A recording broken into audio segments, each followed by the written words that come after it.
Hello and welcome दोस्तों, स्वागत है आपका हमारे यूट्यूब चैनल में। दोस्तों, आज की इस वीडियो में हम बात करने वाले हैं BA third year English literature के थर्ड पेपर के एक इम्पॉर्टेंट क्वेश्चन के बारे में, जो कि है what do you understand by theatre of absurd. दोस्तों, ये क्वेश्चन जो है काफ़ी इंपॉर्टेंट है और आपके एग्ज़ाम में हमेशा पूछा जाता है। तो इस दृष्टिकोण से हम देखते हैं तो ये काफ़ी इंपॉर्टेंट क्वेश्चन है। तो आज की इस वीडियो में हम देखेंगे कि इसका आंसर एग्ज़ाम में अगर आ जाता है तो आप क्या लिखेंगे, और तो और इसको समझने का भी प्रयास करेंगे कि थिएटर ऑफ अब्सर्ड होता क्या है आखिर में। ये क्वेश्चन जो है अन्य सारे एग्ज़ाम्स के लिए भी काफ़ी इम्पोर्टेंट है, लेकिन फ़िलहाल अभी इसको बीए के पर्सपेक्टिव में यानी कि उसके नज़रिए से देखते हैं। तो चलिए आज का वीडियो शुरू करते हैं और देखते हैं थिएटर ऑफ अब्सर्ड क्या है। यहाँ पे आंसर में कहा जा रहा है the theatre of the absurd is a term made by critic Martin Esslin in his essay theatre of the absurd. यहाँ पे कहा जा रहा है कि थिएटर ऑफ अब्सर्ड जो टर्म है, जो भी ये तत्व है, इसको जो है बनाया है, किसने बनाया है? क्रिटिक मार्टिन एस्लिन ने। और इन्होंने जो है कहाँ पे बनाया है? इन हिज एस्से, यानी कि अपने एस्से में लिखा है। जो एस्से है इनका थिएटर ऑफ द अब्सर्ड नाम से। यानी कि थिएटर ऑफ द अब्सर्ड का अगर मतलब हम समझें तो इसका मतलब हिंदी में होता है बेतुका चीज़ का रंगमंचन। यानी कि थिएटर में जो भी चीज़ें होती हैं वो जो है बेतुके तरीके से होती हैं। थिएटर जैसे कि पहले के ज़मानों में आप सोच रहे होंगे थिएटर क्या होता है, तो पहले के ज़मानों में ऐसे फिल्म टीवी पे नहीं चलते थे या पर्दे पे नहीं चलते थे। डायरेक्ट लोग उस पे नाटक करते थे। जैसे स्कूल कॉलेज में बच्चे किसी विषय पे नाटक करते थे, तो वहाँ पे जो है बेतुकी बातों का नाटक, उसी को क्या कहते हैं? थिएटर ऑफ अब्सर्ड कहते हैं। इसका जो है सबसे पहले बार किसने यूज़ में लाया था, तो वो थे क्रिटिक मार्टिन एजलिन। और इन्होंने जो है अपने से थिएटर ऑफ द अब्सर्ड में इसका जिक्र किया था। The term is used for the work of a number of playwrights, mostly written in the 1950 and 1960s, which were written by a number of primarily European playwrights in the late 1950s। यहाँ पे कहा जा रहा है कि जो ये term है वह जो है ज़्यादातर किसके द्वारा यूज किया गया? ये जो है ज़्यादातर यूज किया गया प्ले राइट्स, यानी कि जो नाटक लिखते हैं उनके द्वारा। Mostly written in 1950 and 1960। और जो ज़्यादातर 1950 और 1960 के दशक में लिखे गए थे, उन लोगों ने जो है इस टर्म को जो है थिएटर ऑफ अब्सर्ड को जो है यूज किया था। Which were written by a number of primarily European playwright in the late 1950s। यहाँ पे कहा जा रहा है कि जो कि रिटन किया गया यानी कि लिखा गया नंबर ऑफ प्राइमरली यूरोपियन, यानी कि सामान्यतः जो यूरोपियन प्ले राइट थे, यूरोप के जो नाटक थे उनके द्वारा जो है 1950 के दशक के, यानी कि 1950 के अंत के दशक में जो है लिखा गया है। यानी कि लेट 1950s में जो है नाटक ये लिखे गए थे, वो जो है थिएटर ऑफ अब्सर्ड के कैटेगरी में आते हैं। Their work simply express the thought of human existence that has no meaning और पर्पस।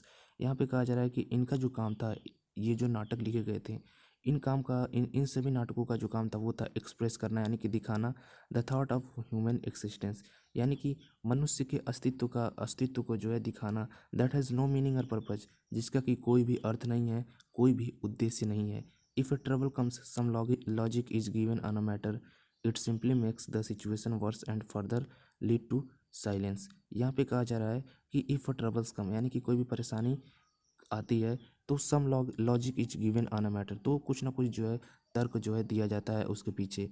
और आगे कहा जा रहा है कि it simply make the situation worse and further lead to silence. और यह जो है उस स्थिति को और भी खराब कर देता है and further leads to silence, जो कि आगे और खामोशी की ओर ले जाता है। तो यहाँ पे कहा जा रहा है कि कोई भी परेशानी आती है तो उसके पीछे कोई भी तर्क दिया जाता है, और यह तर्क जो है उस परेशानी को और भी आगे ले जाता है। आगे चलिए देखते हैं। This moment influenced by existentialism begin in the form of experimental theatre in Paris and resultantly after the spread of the absurd form in other country. यहाँ पे कहा जा रहा है कि यह जो मोमेंट है वह जो है प्रभावित है किससे? एग्जिस्टेंशलिज्म से, यानी कि अस्तित्ववाद से जो है यह प्रभावित है, अस्तित्व की बातें करता है। Began in the form of experimental theatre in Paris and resultantly, यह जो है स्टार्ट हुआ कहाँ से? इसका जो एक्सपेरिमेंट जो है वो जो है स्टार्ट हुआ कहाँ पे? पेरिस में। यानी कि इसको एक एक्सपेरिमेंट के तौर पे जो है चालू किया गया पेरिस में। एंड रिजल्टेंटली, यानी कि इसके बाद जो है इसका जो भी रिजल्ट निकला वो क्या निकला? The spread of the observe form in the other country, यह जो है और दूसरे देशों में भी जो है फैल गया। Absurdist plays were written in French. यहाँ पे कहा जा रहा है कि जो अब्सर्डिस्ट प्ले थे यानी कि जो बेतुके नाटक थे वो जो है फ्रेंच में लिखे गए थे। Absurd element first came into existence after the rise of Greek drama in the play of Aristophanes in the form of wild humour and buffoonery of old comedy. यहाँ पे कहा जा रहा है कि जो अब्सर्ड एलिमेंट है यानी कि जो भी बेतुके तत्व हैं वो सबसे पहले एग्जिस्टेंस में यानी कि अस्तित्व में कब आए, after the rise of Greek drama in the play, जब जो है ग्रीक ड्रामा का जो है ग्रीक ड्रामा का जो है राइज हुआ नाटकों में। किनके नाटकों में? अरिस्टोफेंस यानी कि अरस्तु के नाटकों में जो है ग्रीक ड्रामा का जब राइज हुआ तब जो है ये तत्व जो है अब्सर्ड तत्व जो है अस्तित्व में आया in the form of wild humour and buffoonery of old comedy. यानी कि यहाँ पे कहा जा रहा है कि किस फॉर्म में? तो यह जो है जंगली हास्य और पुरानी कॉमेडी के फॉर्म में जो है यह जो है अस्तित्व में आया। Then morality play of the play middle ages can be called the precursor of the theatre of the absurd dealing with the common man struggle with the allegorical and existential problems. यहाँ पे कहा जा रहा है कि उसके बाद जो है मोरालिटी प्लेस यानी कि मौलिक नाटक जो है इसकी मौलिकता जो थी इस नाटक में of the middle ages can be called, जो मौलिकता थी ये इस नाटक में मिडिल एजेस में उसको क्या कहा जा सकता है? Called the precursor of the theatre of the absurd dealing with common man struggle with allegorical and existential problems. ये थोड़ा लंबा सेंटेंस हो रहा है तो इस सेंटेंस को हम थोड़ा छोटे में समझते हैं कि यहाँ पे जो है इसको कहा गया कि ये जो है एक अग्रदूत है। कैसा अग्रदूत? जो कि कॉमन मैन यानी कि साधारण आदमी के स्ट्रगल को जो है डील करता है, यानी कि जो भी साधारण आदमी स्ट्रगल कर रहा है उसकी जो है बातें करता है। यह जो है ऑब्जर्डिज्म। और किस तरीके से बात करता है? Allegorical and existence problems. यानी कि यहाँ पे कहा जा रहा है कि अलंकारिक और अस्तित्व संबंधी जो भी हैं बातें उसकी जो है ये बातें करता है, उसका जो है ये अग्रदूत है। कौन? तो ऑब्जर्डिज्म। ऑब्जर्विज्म ने जो है जो सामान्य व्यक्ति होते हैं उनकी जो परेशानियां हैं और उनकी जो समस्याएं हैं उनका जो है वर्णन करता है अपने प्लेज में यानी कि नाटक में।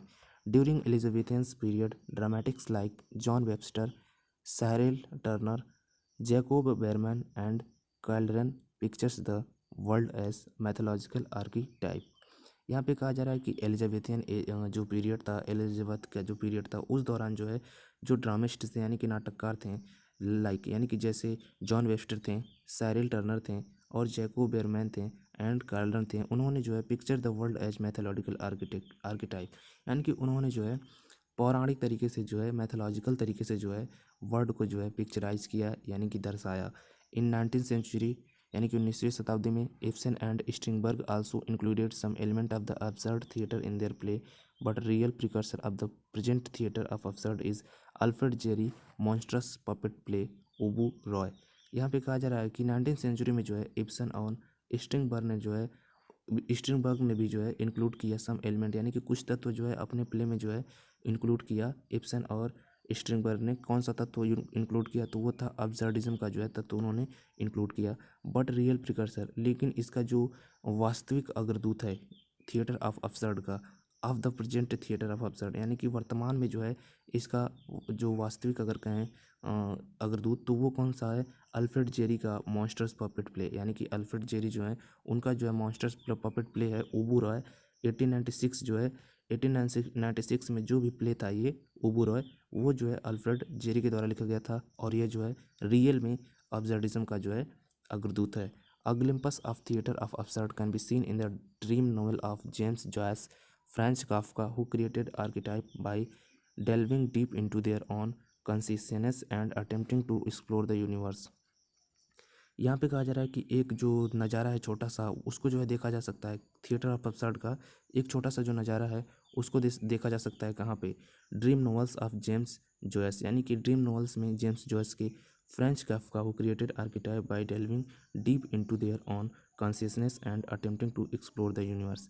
यहाँ पे कहा जा रहा है कि जो ये जेम्स जॉयस थे और फ्रेंच काफ्का थे उन्होंने क्रिएट किया आर्किटाइप्स यानी कि जो भी आर्किटाइप्स इन्होंने जो है क्रिएट किए उसमें जो है इनकी ग्लिम्पस यानी कि एक नज़रिए को देखा जा सकता है। और इसमें इन्होंने क्या किया? इन्होंने जो है अपनी चेतना में गहराई से उतरकर और ब्रह्मांड का पता लगाने का प्रयास करके मूल रूप का निर्माण किया। यहाँ पे इन लाइनों का मतलब ये निकलता है कि वो क्रिएटेड यानी कि इन्होंने क्रिएट किया, architect by delving deep into their own consciousness यानी कि इन्होंने जो है अपनी चेतना की गहराई में उतरकर ब्रह्मांड का जो है एक्सप्लोर किया, यानी कि उसको जो है एक तरह से आप समझ सकते हैं कि अध्ययन किया और एक्सप्लोर किया। World war second finally brought the theatre of absurd to life because the Poetic atmosphere during that time was compelling them to think about their absurd existence। यहाँ पे कहा जा रहा है कि आखिरकार अगर हम बात करें तो वर्ल्ड वार जो सेकंड था उसने जो है अब्जर्डिज्म को जो है जन्म किया, यानी कि उसने जो है अब्जर्डिज्म को जीवंत किया, पैदा किया। Because the poetic atmosphere during the time was compelling them to think about their absurd existence. क्योंकि उस समय का अराजक जो माहौल था सेकंड वर्ल्ड वार के बाद जो है, उस माहौल ने जो है ऐसी बेतुकी समाज को जन्म दिया, ऐसा बेतुका उसमें जो है लोग जो है एक बेतुके तरह से व्यवहार करने लगे थे। उसी बेतुके तरीक़ों को व्यवहार को देखते हुए जो नाटककार थे उन्होंने जो है अपने नाटक में बेतुके व्यवहारों का वर्णन किया और जिसे जो है थिएटर ऑफ अब्सर्ड बोला गया। यहाँ तक हम लोगों ने देख लिया कि थोड़े बहुत जो नाटककार थे और उन्होंने किस प्रकार से जो है थिएटर ऑफ अब्सर्ड को लिखा। अब चलिए देख लेते हैं कंक्लूजन, यानी कि इसका जो है निष्कर्ष क्या निकल रहा है। Thus the absurd theatre is not a positive play as it never tries to prove that man can still live in the futile world. यहाँ पे कहा जा रहा है कि इस प्रकार द अब्सर्ड थिएटर जो है एक सकारात्मक नाटक नहीं है, क्योंकि यह जो है यह कभी साबित करने का कोशिश नहीं करता है कि मनुष्य जो है अभी भी व्यर्थ दुनिया में रह सकता है। यह जो है हमेशा साबित करता है कि यह जो है मनुष्य भी जो है व्यर्थ है। It only demonstrates the absurdity and illogicality of the world in which we live but does not prove any solution to the problem. यह जो है हमेशा से यह वर्णन करता है कि किस तरह से लोग बेतुके तरीके से इस दुनिया में रहते हैं और इलॉजिकली रहते हैं, लेकिन ये कभी भी जो है उसका सॉल्यूशन नहीं बताता कि इसका सॉल्यूशन क्या है इस बेतुकी चीज़ों के निकलने का। केवल ये जो है समाज की बेतुकी व्यवहारों को, बेतुकी तौर तरीकों को जो है अपने प्ले में दिखा देता है। By this play man is again and again reminded that his existence in the world is in fact absurd and meaningless. इन प्ले से जो है जो ये नाटक होते हैं इनके द्वारा जो है मैन जो आदमी होता है वो हमेशा जो है बार बार जो है ये याद करता है, यानी कि उसको जो है स्मरण रहता है कि संसार में जो उसका अस्तित्व है वास्तव में बेतुका और अर्थहीन है। वह जो है बेकार में जो है इस पृथ्वी पर पैदा हुआ है और उसका जो जीवन है वो व्यर्थ है।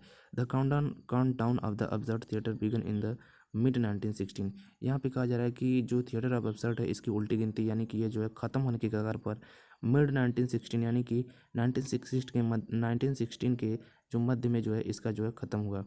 तो 1960 में हम समझ सकते हैं कि ये जो है इसका जो है 1960 के मध्य में इसका अंत होना चालू हो गया था। Although it shocks the audience when it first appeared, many of its characteristic features were transferred in mainstream theater when the theater of absurd ended। यहाँ पे कहा जा रहा है कि हालांकि it shock the audience when it first appeared, इसने जो है लोगों को जो है शॉक कर दिया, यानी कि इसने जो है लोगों को चौंका दिया जब पहली बार जो है यह दिखाया गया। Many of its characteristic feature were transferred in mainstream theatre when the theatre of absurd ended, यानी कि यहाँ पे कहा जा रहा है कि थिएटर ऑफ अब्सर्ड समाप्त होने पर मुख्य धारा के थिएटर में स्थानांतरित कर दिया गया। इसकी बहुत सारी जो विशेषताएं थीं उनको जो है जब थिएटर ऑफ अब्सर्ड 1960 के मध्य में जो है ख़त्म हो रहा था तब जो है इसकी जो मुख्य चीज़ें थीं उनको जो है जो नाटक चल रहे थे उस समय उसमें जो है स्थानांतरित कर दिया गया। Those techniques are now commonly being used in modern theatre, और वो सारी जो तकनीकी हैं जिनको जो है मॉडर्न थिएटर में ट्रांसफ़र किया गया था, क्योंकि वो सारी चीज़ों जो अच्छी थी बेतुके रंगमंचन की, तो उन सारी चीज़ों को जो है आज भी नाटक में यूज किया जाता है। तो इस प्रकार से हम लोगों ने देख लिया कि थिएटर ऑफ अब्सर्ड क्या था, और इसका निष्कर्ष भी हम लोगों ने देख लिया कि थिएटर ऑफ अब्सर्ड का निष्कर्ष क्या निकला कि यह जो है 1916 के मध्य में ख़त्म हो गया, लेकिन इसकी जो अच्छी बातें थीं वो आगे बढ़ गई और जो बेकार सी बातें लग रही थी उनको जो है प्ले राइटर ने जो है इधर ही छोड़ दिया। तो उम्मीद करता हूँ आपको थिएटर ऑफ अब्सर्ड अच्छे तरीके से समझ में आ गया होगा और आप लोग अपने एग्ज़ाम में इस क्वेश्चन को देखकर अच्छे तरीके से लिख भी पाएंगे। तो मिलते हैं आपसे नेक्स्ट वीडियो में, तब तक के लिए आपका वीडियो देखने के लिए धन्यवाद।